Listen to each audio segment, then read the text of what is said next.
Greetings, witty, adaptable, restless Gemini. My name is Eliane Nicole. I'm an astrologer and a tarot card reader, and now I'm going to do the July 2020 overview for the sign Gemini.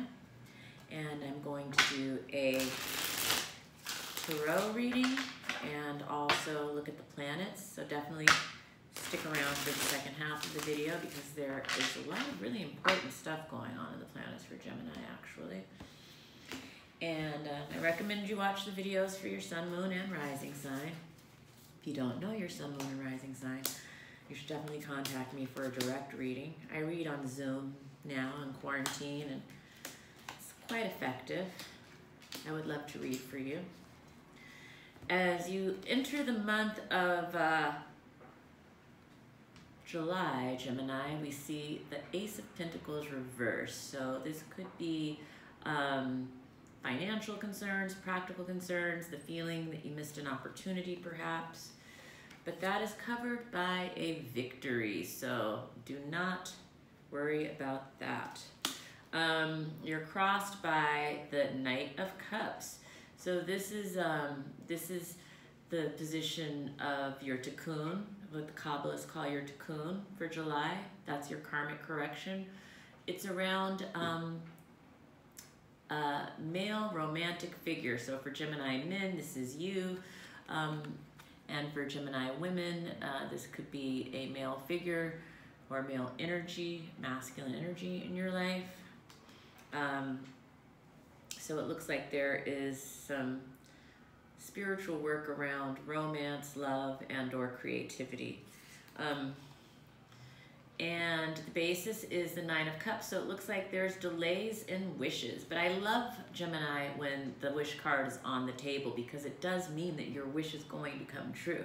It's just not perhaps in the timing that you hoped. What's leaving is the Hermit. This is a time of solitude, of being alone. For some people, that may be an older and wiser person in your life who's leaving the picture right now. What could come into being is the King of Cups. Again, we see a man who's being very romantic. And if there's not a man being romantic, this is a man who's creative, who's kind, who's intuitive, who's compassionate. What will come into being? Again, there's a success or an achievement. There's something that Gemini is waiting for. It's not happening in the time that you want, but it is going to happen. Fears or insecurities seem to be around work. Others see you as the star, so people around you or somebody around you is thinking very highly of you and, you know, is gaining a sense of serenity and faith from you, perhaps. Your positive feelings, Gemini, towards the end of the month, it looks like you are kind of recovering from a completion that happened in your life, or perhaps you're recovering from exhaustion. Perhaps you're recovering from a situation that you had been mentally obsessing about that now you're getting some calmness around. But it looks like towards the end of the month, you're starting to feel better, much better about something. And then the final outcome is the Eight of Cups reversed. So it looks like there could be an important meeting or reunion for you at the end of the month of July, Gemini. And for those who aren't having a meeting or reunion, it could just be that you come upon something that completes the picture in some way for you at the end of the month. And that is the tarot overview for Gemini. And now I'm going to talk a little bit about the planets. As we enter the month of July, Aries has just moved into Mars, which is a big kick of energy for all of us, a big punch and energy and drive for the collective. For Gemini, this is in your house of friends and business associates, so there may be a lot of motivation in that area for you at the beginning of the month. Also at the end of June, we had the Jupiter-Pluto conjunction, which reached its second exact of the year. The first exact was April 4th. If you watched my videos last month, you know that I predicted that we would be being asked to come back home and and just like right on time in the news, 34 states are reporting a rise in the virus, and so, you know, the astrological timing is sound on that. The third time that conjunction will hit exact is November 12th, although the entire year is kind of colored by this conjunction. In our personal lives, so you know, we see the virus as one of the collective experiences that's happening as a result of that conjunction.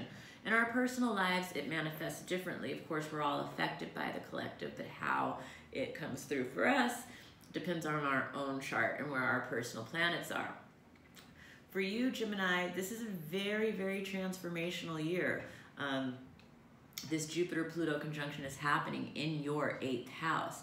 And the 8th house is one of the deepest houses in the zodiac. And I think that because there's so much depth there, there is a real opportunity for expansion and transformation and growth during this time for Gemini. Not to mention, you know, the North Node is in your sign as well, which is in your 1st house of identity and self-expression. And so there is a real opportunity over this next year and a half for Gemini to align with your higher purpose, to align with your dharma. And, you know, if that is an uncomfortable experience right now because of the transformation that's taking place, because of maybe the elimination that's having to happen, or whatever is going on to get you there, please know, Gemini, that this is for your ultimate benefit. And if you can wield the energy that way, it's going to be just a really super powerful time for you. I think that sometimes things that we experience as the toughest of times are the times that really, you know, where we just grow and expand. And I don't want to sound cliche about that, but I'm a Gemini rising, so I'm feeling this energy too. I'm not just saying this to you. I'm speaking to myself as I share it with you. And yeah, so there's a big 8th house emphasis for Gemini this month, because also the full moon lunar eclipse, the final eclipse of the season, is happening in Capricorn, also in the 8th house for Gemini. So again, the 8th house, it's elimination, it's sex, it's death, it's rebirth, it's regeneration, it's transformation. You know, so Gemini, you can reinvent yourself. You can have a completely new start. You can rise from the ashes like the phoenix. And another thing about the 8th house, which I forgot to mention, but it's also very much 8th house stuff, is other people's money. So if you are in a situation that involves loans, settlement, debt, alimony, you know, inheritance, you know, wills, all of that stuff is 8th house stuff. So that could be very prominent also in the month of July for, you know, and around this eclipse as well that's happening at 13 degrees Capricorn. And, you know, the first eclipse was in Sagittarius, June 5th. The second eclipse was June 20th. And in Cancer, it was the solar. And now this is the final of the summer season of eclipses. And so, you know, this eclipse might be a culmination of things that began 6 months ago at the Capricorn new moon around in December. So you might want to look at those themes to see what might be coming to a head here. But in general, Gemini, call me for a reading. It's such a good time to get to know your chart if you're a Gemini, because I think that you can really wield it to, you know, just ascend to a higher plateau in this next couple of years. So, yeah, July 6th, Ceres is going retrograde in Pisces, and for Gemini, this is in the house of career and attainment. And it's like, how is it that what you do in the world, how does it nurture your soul? How do you nurture others with your contribution, whether that's through your career or what your calling is? And July 12th, Mercury goes direct. So in the whole first couple of weeks of July, Mercury is still going to be retrograde. It went retrograde in June 17th. Mercury retrograde, as you know, if you follow me or if you follow astrology, can have to do with communication issues. Cancer is a very sensitive sign, a very emotional sign, so I think a lot of very emotional communication issues were kind of brought up at this time. And you know, once the 12th hits and Mercury stations direct, we could start to see some resolution in these issues. However, that doesn't happen overnight. Mercury is going to continue to be in the shadow, the retro shade period, until June 26th or June 27th. And so it may take some time to clear up whatever might have transpired during that Mercury retrograde period. July 16th, Saturn forms a quincunx with the North Node, and that's Saturn in Capricorn, which is again in your 8th house of transformation, with the North Node, which is in your 1st house of identity and self-expression. And so again, it just kind of goes back to what I was talking to you about before, which is just this opportunity of a rebirth, an opportunity to reinvent yourself. It may not feel easy. There may be parts of yourself that are tugging in different directions, but again, it's a really special time, and I want you to harness that energy. And July 20th is, and when I say a special time, again, I don't want to be so vague, but you know, Saturn has to do with work.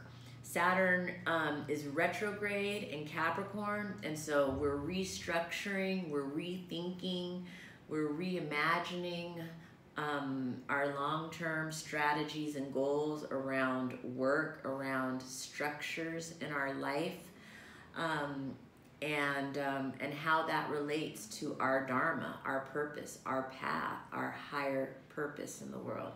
That's what Gemini is exploring around the 16th. Questions about that will come up because of the angle between Saturn and the North Node.